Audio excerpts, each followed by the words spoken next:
Later that year, Luna and her grandmother walked to the free cities again.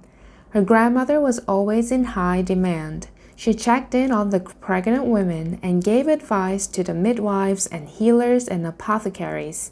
And while Luna loved visiting the towns on the other side of the forest, this time the journey also vexed her. Her grandmother, as stable as a boulder all of Luna's life, was starting to weaken. Luna's increasing worry for her grandmother's health pricked at her skin like a dress made of thorns. Zan had been limping the whole way, and it was getting worse. "Grandma," Luna said, watching her grandmother wince with each step. "Why are you still walking? You should be sitting. I think you should sit down right now." "Oh, look, a log for sitting down. Oh, tush," her grandmother said, leaning heavily on her staff and wincing again. "The more I sit, the longer the journey will take us." "The more you walk, the more pain you'll be in," Luna countered. Every morning, it seemed Zan had a new ache and a new pain, a cloudiness in the eye or a droop to a shoulder. Luna was beside herself. "Do you want me to sit on your feet, Grandma?" she asked Zan. "Do you want me to tell you a story or sing you a song?" "What has gotten into you, child?" Luna's grandmother sighed. "Maybe you should eat something or drink something. Maybe you should have some tea. Would you like me to make you tea? Perhaps you should sit down for tea." "I'm perfectly fine.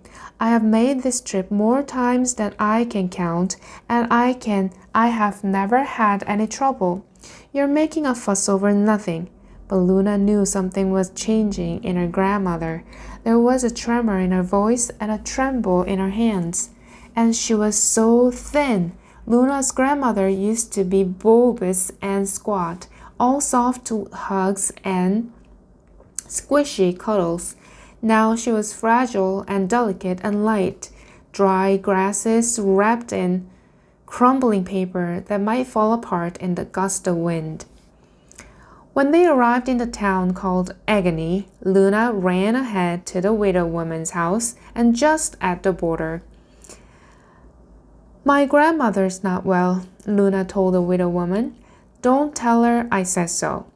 And the widow woman sent her almost grown-up son, a star child, like so many others, who ran to the healer, who ran to the apothecary, who ran to the mayor, who alerted the League of Ladies, who alerted the Gentlemen's Association and the Clockmakers' Alliance and the quilters and the tinkers and the town school.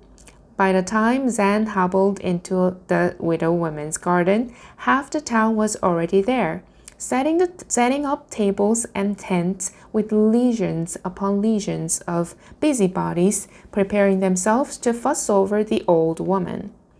"Foolishness," Zan sniffed, though she lowered herself gratefully into the chair that a young woman placed right next to the herb garden for her. "We thought it best," the widow woman said. I thought it best," corrected Luna, and what seemed like 1,000 hands caressed her cheeks and the top of her head and her shoulders. "Such a good girl," the townspeople murmured. "We knew she would be the best of best girls and the best of best children, and one day the best of best women. We do so love being right." This attention wasn't unusual. Whenever Luna visited the free cities, she found herself warmly received and fawned over. She didn't know why the townspeople loved her so, or why they seemed to hang on her every word, but she enjoyed their admiration. They remarked at her fine eyes, dark and glittering as the night sky, her black hair shot with gold, the birthmark on her forehead in the shape of a crescent moon. They remarked on her intelligent fingers and her strong arms and her fast legs.